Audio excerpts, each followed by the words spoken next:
आपने कभी किसी को देखा होगा जो एक दिन अचानक सबसे दूर हो जाता है, कॉल्स नहीं उठाता, मैसेजेस का जवाब नहीं देता, और जो लोग कभी उसकी जिंदगी का हिस्सा थे वो सब धीरे धीरे उसकी लाइफ से गायब हो जाते हैं। बाहर से देखने पर लगता है कि शायद वो घमंडी है या उसे किसी की जरूरत नहीं, लेकिन साइकोलॉजी कुछ और ही कहती है। जो लोग सबको कट ऑफ करते हैं उनके अंदर कुछ बहुत स्पेसिफिक चल रहा होता है, और आज हम उन्हीं 10 तरह के लोगों की बात करेंगे। पहला, वो जिनकी आइडेंटिटी इतनी बार तोड़ी गई कि उन्होंने खुद को बचाने के लिए अकेलापन चुना। ये वो लोग हैं जो बाहर से बिल्कुल नॉर्मल दिखते हैं, लेकिन अंदर से एक बहुत थका हुआ इंसान होता है। इनकी जिंदगी में ऐसे लोग रहे हैं जो लगातार इन्हें ये फील कराते रहे कि तुम जैसे हो वैसे काफी नहीं हो। कोई पेरेंट जो हर अचीवमेंट के बाद भी और की उम्मीद रखता था। कोई रिलेशनशिप जहां इन्हें बार बार खुद को प्रूव करना पड़ता था। साइकोलॉजी में इसे क्रॉनिक इनवैलिडेशन कहते हैं, जब कोई इंसान लंबे समय तक ऐसे एनवायरनमेंट में रहता है जहां उसकी फीलिंग्स, उसके थॉट्स, उसकी रिएक्शंस को लगातार डिसमिस किया जाता है, तो उसका नर्वस सिस्टम एक नई स्ट्रैटेजी डेवलप करता है, और वो स्ट्रैटेजी होती है विथड्रॉ। क्योंकि जब आप बार बार ये एक्सपीरियंस करते हैं कि मैं जो फील करता हूँ वो किसी को मैटर नहीं करता, तो उस फीलिंग को शेयर करना बंद कर देना ही सबसे सेफ लगने लगता है। ये एंटी सोशल बिहेवियर नहीं है, ये एक इंसान का वो आखिरी तरीका है जिससे वो अपनी बची हुई सेल्फ रिस्पेक्ट को बचा सके। दूसरा, वो जिन्होंने एक बड़े बिट्रेयल के बाद ट्रस्ट को एक लग्जरी मान लिया जो वो अफोर्ड नहीं कर सकते। कुछ लोगों की जिंदगी में एक स्पेसिफिक टर्निंग पॉइंट होता है, एक वो दिन जब किसी बहुत करीबी ने वो किया जिसकी उम्मीद नहीं थी। और यहाँ बात सिर्फ धोखे की नहीं है। बिट्रेयल का सबसे गहरा फॉर्म वो होता है जब वो इंसान तोड़े जो आपको लगता था कि आपको सबसे अच्छे से जानता है, क्योंकि तब सिर्फ वो एक रिश्ता नहीं टूटता, आपका पूरा ये भरोसा टूटता है कि मैं लोगों को जज कर सकता हूँ। और ये बहुत खतरनाक जगह होती है मेंटली, क्योंकि अब प्रॉब्लम सिर्फ उस एक इंसान से नहीं रहती। प्रॉब्लम ये हो जाती है कि अगर मैं उसे नहीं पहचान पाया, किसी को भी नहीं पहचान सकता।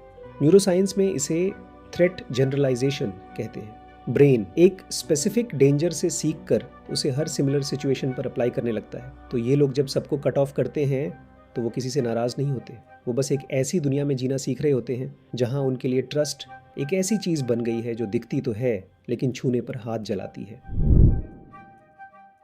तीसरा, वो जिनकी एम्पैथी इतनी इंटेंस है कि दूसरों का दर्द उनका खुद का दर्द बन जाता है। ये सुनने में अजीब लगता है, लेकिन कुछ लोग इसलिए नहीं कटते कि उन्हें लोगों की परवाह नहीं, बल्कि इसलिए कटते हैं कि उन्हें बहुत ज्यादा परवाह है। साइकोलॉजी में इन्हें हाइपर एम्पैथ्स कहते हैं। ये वो लोग हैं जो किसी दूसरे का दुख सुनकर सिर्फ सिंपैथाइज नहीं करते, वो उस दुख को फिजिकली फील करते हैं। किसी दोस्त की प्रॉब्लम इनके दिमाग में घंटों, कभी कभी दिनों तक रहती है। किसी के साथ हुई बुरी बात सुनकर इनकी नींद उड़ जाती है। और जब आप हर रिश्ते में इतना ज्यादा अब्जॉर्ब करते हैं तो एक वक्त के बाद आपका सिस्टम ओवरलोड हो जाता है। ये लोग इसलिए अकेले नहीं रहते कि इन्हें लोग पसंद नहीं, ये इसलिए अकेले रहते हैं क्योंकि लोगों के साथ रहना इनके लिए इमोशनली इतना एग्जॉस्टिंग है कि रिकवर करने के लिए इन्हें खुद से बड़ी मात्रा में टाइम चाहिए होता है। और जब ये बैलेंस बिगड़ने लगता है तो ये धीरे धीरे हर उस कनेक्शन से दूर हो जाते हैं जो इन्हें ड्रेन करता है।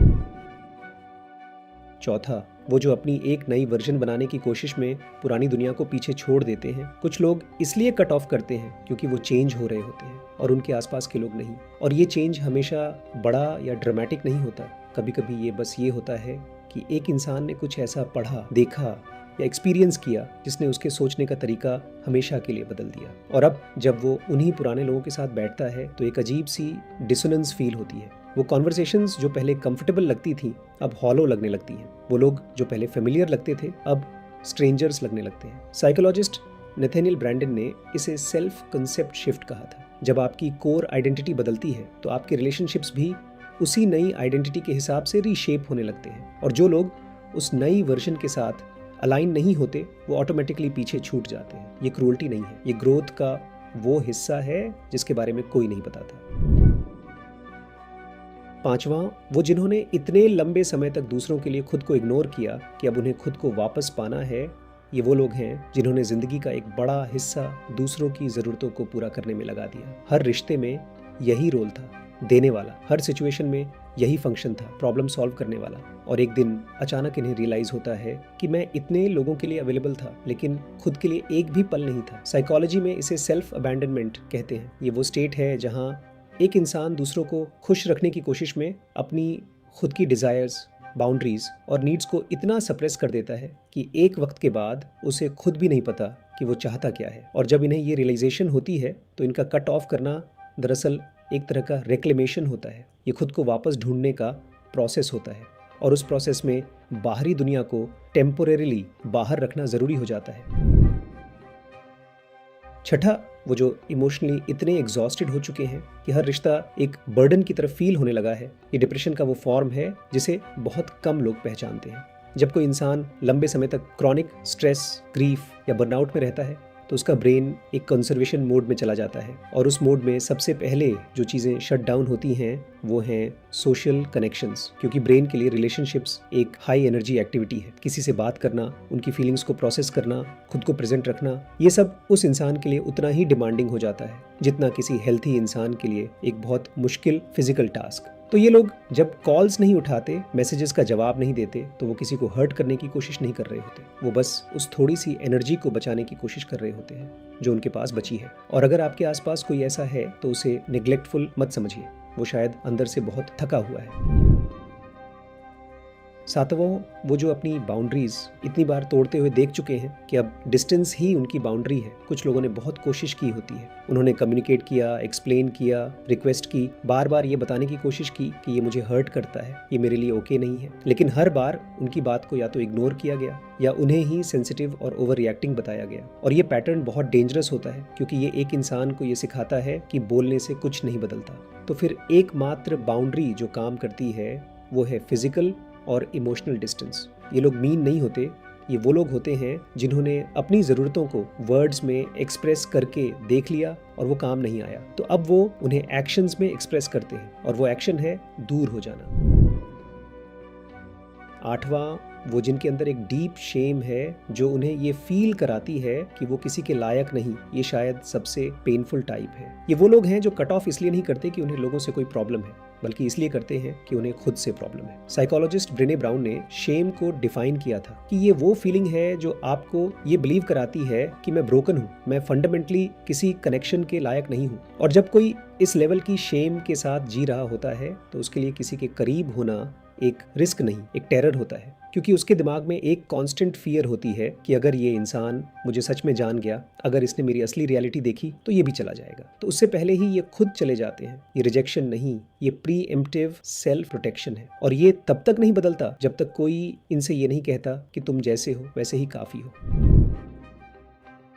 नौवों, वो जो एक टॉक्सिक इन्वायरमेंट से बाहर निकले हैं और अभी हील हो रहे हैं। कुछ लोग ऐसे घरों, रिलेशनशिप्स या वर्क प्लेसेस से आते हैं जहां मैनिपुलेशन, गैस लाइटिंग या इमोशनल अब्यूज नॉर्मल था। और जब कोई इंसान लंबे समय तक ऐसे एनवायरनमेंट में रहता है तो उसका जो भी आइडिया होता है नॉर्मल रिलेशनशिप का, वो डिस्टॉर्ट हो जाता है। इन लोगों को जब पहली बार एक हेल्थी सेफ स्पेस मिलती है, चाहे वो थेरेपी हो, एकांत हो या बस एक ऐसी जिंदगी जहां कोई उन्हें कंट्रोल नहीं कर रहा, तो उनका सबसे पहला इंस्टिंक्ट होता है सब कुछ और सबको बाहर रखना। ये डिस्ट्रस्ट नहीं है, ये डीकम्प्रेशन है। एक इंसान जो बरसों तक हाइपर विजिलेंट रहा, जिसे हर वक्त ये कैलकुलेट करते रहना पड़ा कि अगला रिएक्शन क्या होगा, उसे अकेलेपन में एक ऐसी सेफ्टी मिलती है जो किसी और जगह नहीं मिलती। और ये हीलिंग का एक वैलिड जरूरी हिस्सा है। 10वां, वो जिन्हें एक ऐसी दुनिया में जीना है जो उनकी इनर लाइफ को समझ नहीं पाती। और आखिरी टाइप वो लोग हैं जो इंटेलेक्चुअली, इमोशनली या एग्जिस्टेंशियली इतने अलग तरह से सोचते हैं कि उन्हें हर सोशल इंटरेक्शन में एक ट्रांसलेशन एफर्ट करनी पड़ती है। ये वो लोग हैं जिनकी कॉन्वर्सेशन सतह पर नहीं होती, जिनके सवाल ऐसे होते हैं जो लोगों को अनकंफर्टेबल कर देते हैं, जिनकी फीलिंग्स इतनी लेयर्ड होती हैं कि उन्हें एक्सप्रेस करना ही मुश्किल होता है। और जब आप बार बार ये एक्सपीरियंस करते हैं कि जो मैं फील करता हूँ वो कोई समझ नहीं पाता, तो एक वक्त के बाद एक्सप्लेन करने की कोशिश बंद हो जाती है। ये लोग एरोगेंट नहीं होते, ये लोनली होते हैं और उनका कट ऑफ करना दरअसल एक ग्रीफ है, उन कनेक्शंस का ग्रीफ जो उन्हें कभी मिले ही नहीं।